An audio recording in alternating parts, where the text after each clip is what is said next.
Hey y'all. So this evening we're on the plane and we just boarded up and I don't realize it till later, but there's a family. There's a daughter sitting in the window, her mother sitting in the aisle, and then the son and the husband are like sitting in front of them. I don't notice them. Their daughter looks, kind of grown. And anyway, maybe before we take off, the mother asks, hey, do you guys have any barf bags or plastic bags? My daughter's feeling pretty sick. So we give her 2 barf bags, we give her a big trash bag. And then this lady ends up running back like one more time, after we take off. And she asks for another bag. And then my colleague says, girl, that same lady has got her daughter laid out, in the row, and she's letting her feet be on the tray table, like letting her daughter stretch out and have her feet on the tray table. And I was like, did you tell her that's not okay? She's like, yeah, I told her. And then we walked by a little bit later to hand out snacks, and the girl's feet are on the tray table, and we kind of go by fast, and I was like, her feet are still on the tray table. And I was like, you said you told her, right? She said, yeah. I said, oh, it's time for some loud talking. That's when the flight attendants, we talk loud and we say, ma'am, you need to remove your feet from the tray table because that's unsanitary. People eat there. And then we have 3 rows in front of them and 3 rows in back of them, turn around like something's going to happen, to the point where somebody might turn a camera on, right? That's how loud we need to talk. Anyway, she moved them. We didn't have to go there. But once again, the mother is in the back again, in the middle after we finished beverage service, and she says, do you guys have another bag? My daughter's really sick, and so since it's COVID, I want to know why she's sick, and we're allowed to ask that. I said, oh, so why is she sick? And she says, I just knew this. I just knew her. But, last night, I thought she might have been up all night. And then this morning I asked her if she was up all night, and she just kind of smiled. And, anytime she stays up when she doesn't get any sleep, then she gets nauseous. And I'm somebody that experiences that. And I said, oh, really? Oh, okay. And she said, it's just ridiculous, what I have to do now.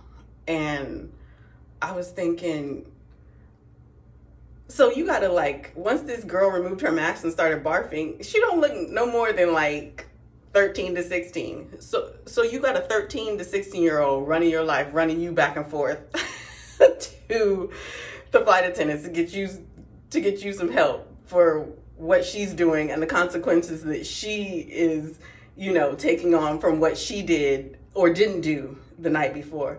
You know that if I stayed up all night, my parents would have been like, well, if your grades dip, then,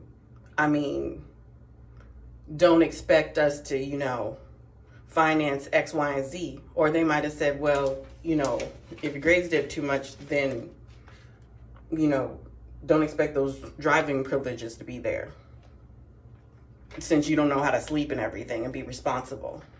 Or your little ball game on Friday, you can squash that too. Or your little job, you can squash that too. And they would just,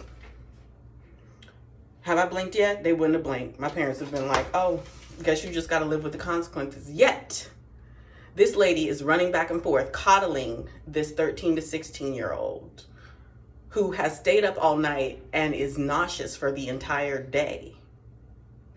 There's a problem with that, folks. And we see this on the plane all the time. We see terrible parenting on the plane. So this little 13-year-old, when she becomes 40, we're going to be looking under rocks for leaders in this country. Because all of the parents that parented like her, this lady, we're just going to have grown-up brats. And I see the brats coming out. I read an article about brats taking their parents to their corporate interviews. Why do that, mom and dad? Why is that okay? Why would you even show up there? This is called adulting. This is called growth. No. Just you can see it in the media where everybody thinks they can get away with anything. And it's literally because of moments like this where parents are rewarding bad behavior. And I see it with little kids. I've seen a mother, a father, and a nanny shuffle around an 18-month-old, just playing Tetris and checkers, musical chairs in the plane, trying to, figure out what this, do you need, like, why? Somebody needs to get a backbone, folks. And also, here's an indicator. When your little 10-month-old, you're holding them and they start smacking you in the face, then we need to show them some consequences right then and there. And then that stops it at 3. And then we might have to remind them of consequences at 3. And then that stops them at 7. And then they might forget at 7. And then we remind them at 7. And then we remind them at 9. We remind them at 11. We remind them at 13, 17. And then we have a responsible and an accountable adult who understands that there are consequences for their actions and there are consequences for their bad behavior.